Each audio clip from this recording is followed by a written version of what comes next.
आओ सुनाऊं गाथा महाराणा प्रताप की, जिसके मुख पर दमक रही थी आभा सूर्य तापसी।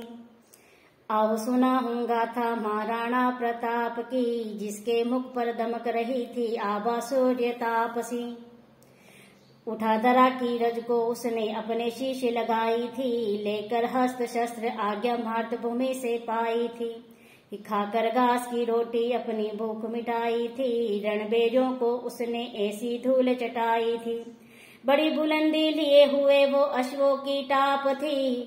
आओ सुनाऊं गाथा महाराणा प्रताप की, जिसके मुख पर दमक रही थी आभा सूर्य तापसी।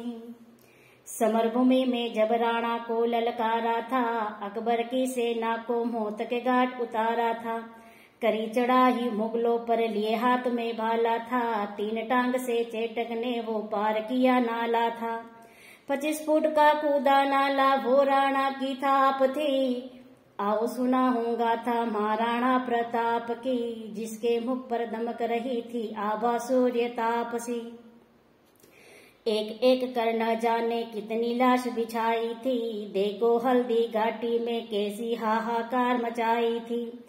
हाथी राम प्रसाद और घोड़ा चेटक की बलिदानी थी, स्वाभिमान बचाने राणा ने दी कुर्बानी थी। खेल गए खूनों की होली, छोड़ी ऐसी छाप थी।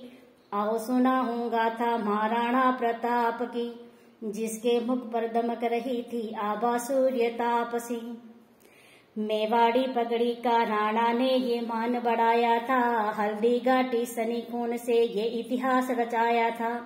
हुई जीत मेवाड़ की विजय पताका लहराया था, हुई धन्य धरा ये भारत में परचम फहराया था।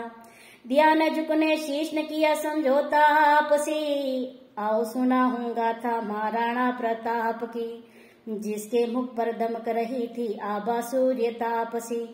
आओ सुनाऊं गाथा महाराणा प्रताप की, जिसके मुख पर दमक रही थी आभा सूर्य तापसी।